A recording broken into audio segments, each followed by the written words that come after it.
take your questions. It's great to be home. It's great to have one job. Ready for questions. Y'all shoot them away. Kirby, did you finalize what defensive coaching assignments are going on? Sure. I think it'd be a work in progress at some spots, but, you know, Glenn Schumann's going to work primarily with the inside backers, Kevin Shaw outside backers. There'll be times that they meet together. There'll also be times where I'm very involved defensively, and that's kind of the position that I've enjoyed coaching most of my Alabama career was the linebackers. So I'll be working with those guys, with the inside guys, with Coach Schumann, but Kevin also, and then Coach Tucker will be working with the DBs as well as being the defensive coordinator, obviously. Just raise your hand if you have a question. We'll get a microphone for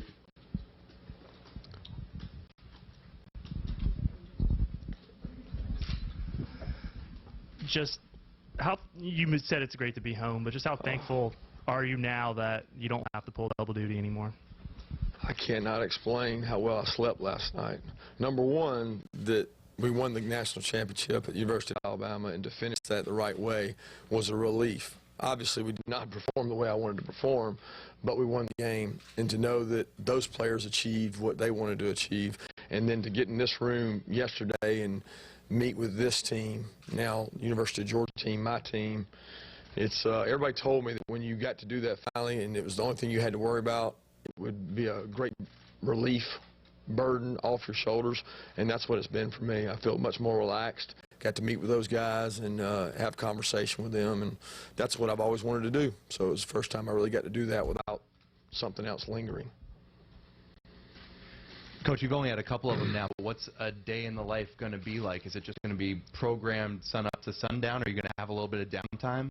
No downtime now. Now's the hottest time there is for recruiting. We're getting ready to go back on the road, and we're going to attack the road and go see the best players we can and try to build this thing through recruiting, which you have to do. So not a downtime now, but it may feel like a downtime to me from what I've been doing. But every hour I've got, every waning moment will be on the phone with a prospect, a support staff member, some kind of role player to make this place as good as we can.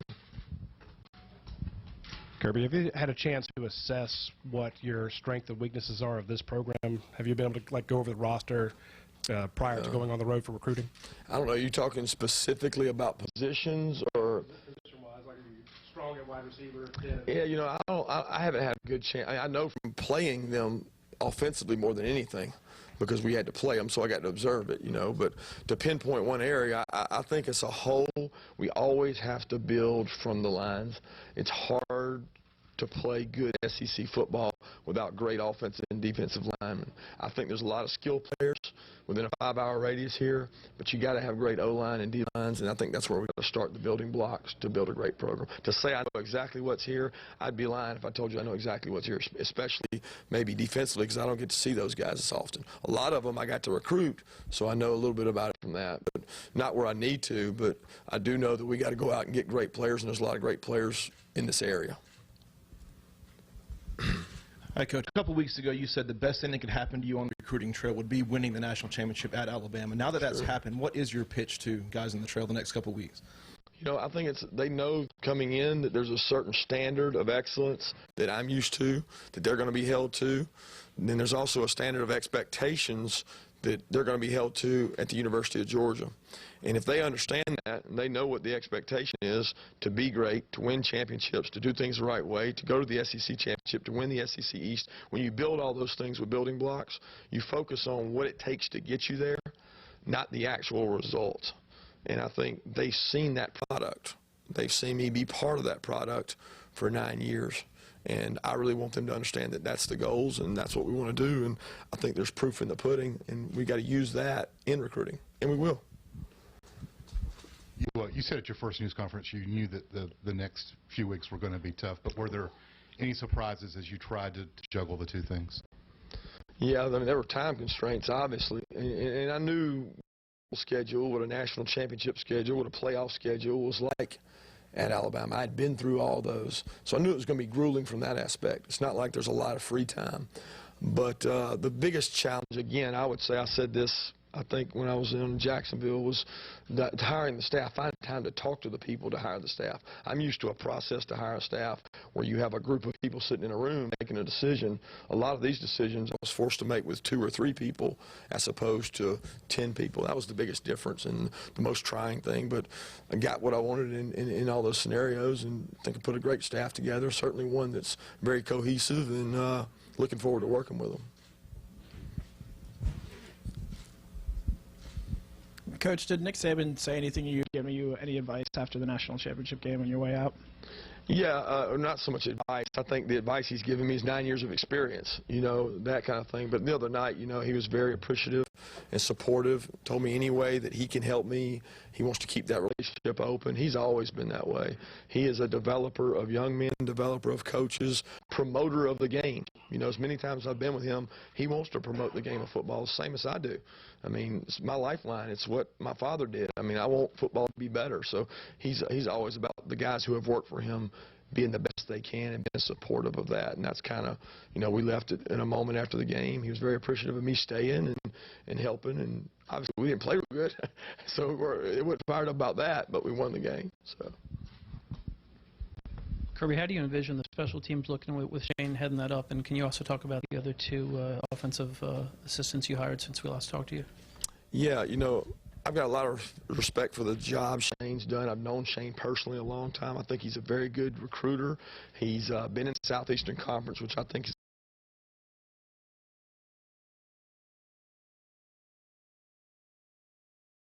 good job special teams. I'll be very involved with that, and so will our other staff members. We've got other guys on our staff who've worked with those you know, those units as well. You know, James Coley, I'm assuming you're asking about James, and you know, he and I have worked together. I think when I was at LSU, my first full-time coaching job, he was a GA, did an amazing job as a grad assistant. I don't even know how many years ago that was, 10, 11, 12 years ago. Did a great job, and he's gone on, been really successful, been in some great programs, been with Jimbo, done a good job out on his own. And I got a lot of respect for the job that James does and the person that he is as a recruiter. He's also been very involved with special teams and coached those, and he'll help on those units as well. And then Dale McGee, who I had the great fortune of recruiting his high school.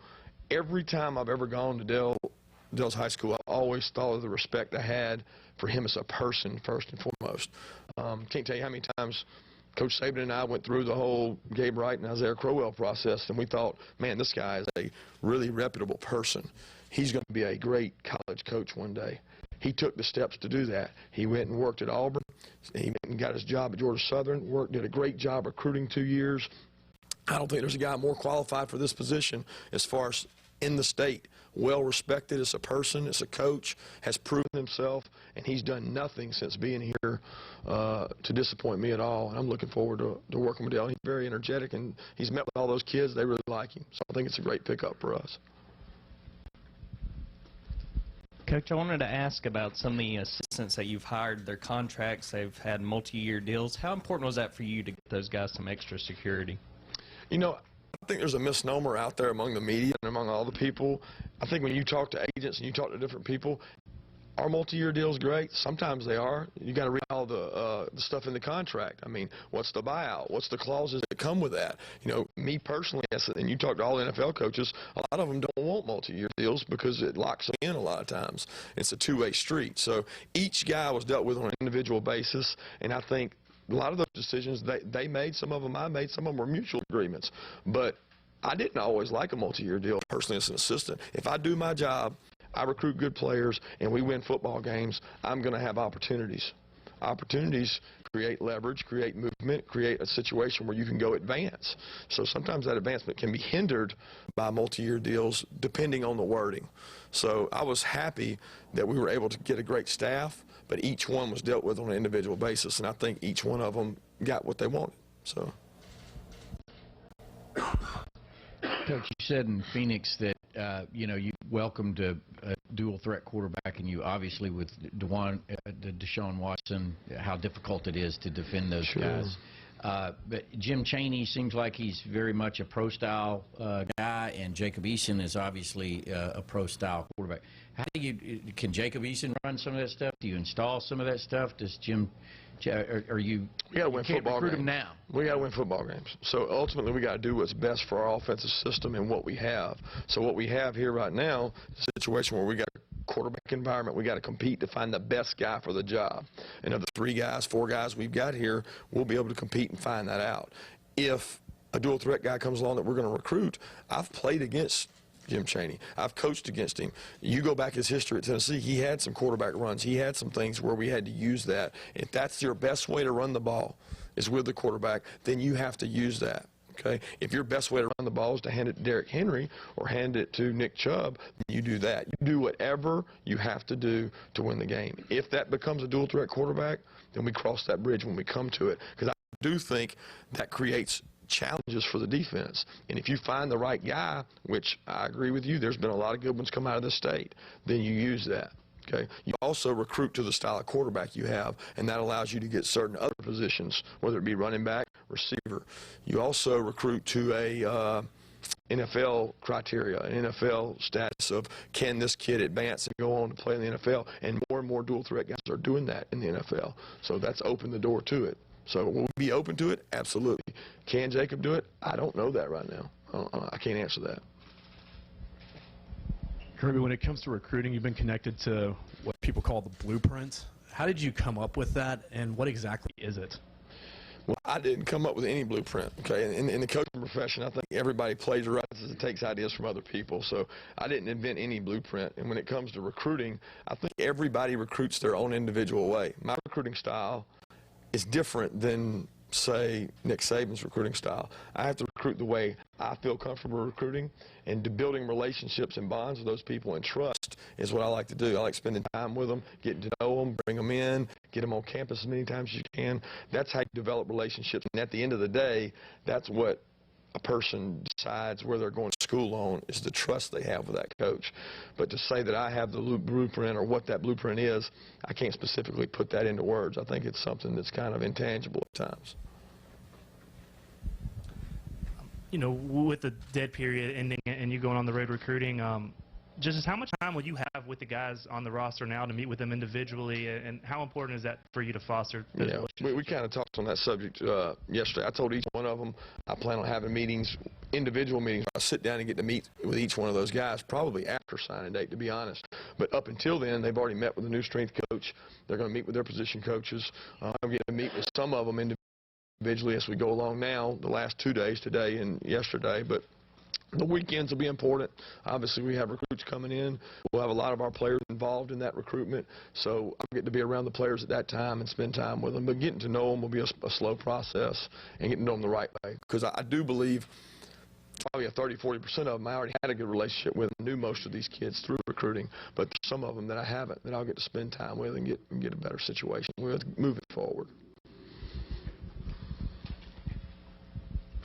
Coach, I know a lot of times when you have a new coach come in, they talk about changing the culture at a program. Is that something you think you and your new staff are going to have to do to a certain extent? Absolutely. I mean, I think culture is very important anytime you take on a new one. Not that anything was completely broken here before, but this culture has to be created by Coach Smart and Coach Smart's staff.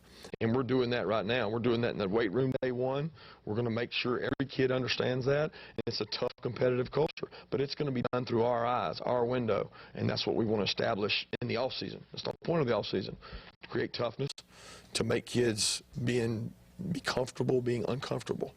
And I think that's important for them to do. You know, I had to do it as a coach. And I think when you step outside that box, it makes you a better person. So we're going to challenge these kids to be comfortable being uncomfortable. In your meeting with players yesterday, I'm curious if you brought up spring football practice, and if so, can you share anything about maybe what you told them about? No, we didn't get in depth about spring practice. Nothing like that. This was a general meeting. This was more of a get-to-know-you meeting and spend time with them. We went over and ate with those guys in the environment they eat in each day, just getting to be around them. But it was not specific to spring practice. We won't broach spring practice until a little bit further down the road. Well, if I can ask, how much do you base your evaluations on film and what you've seen, from your experience before, or is it going to be completely a blank slate for players? The to make evaluations of the players here? Yes. Yeah, that we'll watch tape in the coming weeks, especially after signing date, of these players and get to see them in their games. Absolutely, we will be able to do that. But again, a lot of this is a clean slate from the perspective of they're starting in the weight room new, they're starting academically new, got a fresh slate with all of us. But what they've laid out on tape is on tape. That's your resume as a player, not your resume as a person. So we'll obviously, a lot of our coaches have already watched that. The ones who've been hired and been in-house, they had through bowl games to watch that and evaluate that. I haven't had that luxury, to be honest, because that's something that I look forward to being able to do and watch and observe. Coach, you've been able to face the offense here and have good success. What does this offense need to you to go forward to be better? You think this Georgia offense? Sure. You know, you say I've faced it and had success. We had our complications when we were in the SEC championship game. They moved the ball really well on us, you know, so we haven't always had ultimate success. I do think that in this program, this university, you're always going to be able to recruit talented tailbacks, running backs. So you want to be able to run the football because you can't win football games if you can't run it. If you can only run it, you will lose football games too. You got to be able to have balance, which is why we hired the staff we hired. I think it creates a great balance using a guy like Colby, who's been in a lot of different passing systems. He's coached in the NFL, been around Jimbo, done some things. He and Chaney have some similar lineage. They've both been around Scott Linehan, who's a great offensive mind. So you got to have balance. You say, what's the one thing we got to be able to improve? We got to be able to throw the ball better than what we've done in the past here. And I think we can do that with the people we have here. Now, we've got to improve the offensive line. We got to get bigger people. We got to get more depth. We got to be able to survive a couple injuries because they're going to happen. It's inevitable. It's going to happen. So you got to be able to survive those. So there's a lot of areas to improve on. But we got to improve on defense too. All that can be done through recruiting and the weight room, and that's what we're focused on right now. How do you envision your off-season strength and conditioning program looking, and how did you know those guys that you brought in? Well, first, how do I envision it looking? I envision it looking very detailed, very organized. We're going to structure it in a way that I'm comfortable with, and Scott and I have sat down and talked about that. That was part of the interview process, and that's probably what intrigued me most about him. He is very personal. He enjoys being around the players. He thinks that if you get to know them, they will work harder for you, and they'll buy into that. And I believe in that. We had a lot of similar beliefs. We also had a lot of similar people we worked with, the guys I've worked with at Alabama that worked with him prior to. Very reputable guy, very good reputation, did a very good job at Marshall, and felt very strongly that he was the right guy to hire. And then Ed coming with him made a great tandem because those they produced. I like what they've been able to develop players at places they're at to play on the pro level. The guys at Central Florida, a lot of the former players there called me and reached out to me. So I felt really good about those guys.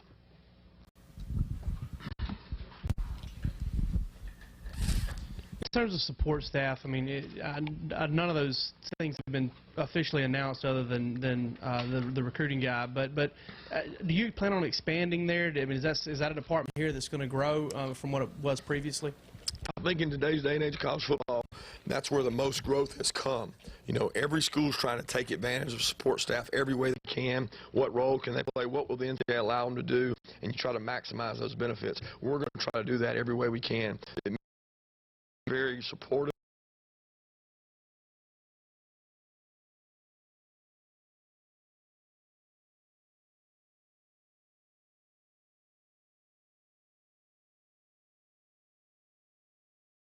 But I do think there'll be a little bit of expansion there, and the administration's been supportive of that. I guess the good news is you got an indoor practice facility on the way. I understand nobody else in the country has a $30 million indoor practice facility. The bad news is how that's going to affect you logistically. What's your understanding on that? How's that going to affect things? What do you think about just reaping kind of the benefits of that? Yeah, I think that you almost got to take a step back to take two steps forward. And obviously there's going to be some logistical issues, of which I don't even know all of them yet, Chip. I mean, I don't know exactly what I know it's going to incur some problems for practice and things like that. But I'm 100% on board with that to get the indoor. So you're not going to hear me complain about having to travel to get that. I mean, I'm all on board with that, and I'm really fired up about it. I've seen the plans for it, and I think a lot of thought and mindset went into that to build it the right way. And you want to do that because it's once you got it, it's yours, it's your baby, and you want it to be done the right way. Logistically, you know, I think it's going to create some problems for the first season, but I do think that we can overcome that, and they're willing to do it. And as we incur those, you obviously know about it. Kirby, something that caused a lot of consternation around here was the drug policy. Did you have any discussions with Greg, Jerry, about that? Do you have any understanding about whether it is staying the same or changing? Yeah, I don't get, to me, to be honest with you, the drug program is above me. It's a decision that's top down, managed, and, you know, President Moorhead approached me with that and discussed it and told me exactly what it was, and I'm understanding of that.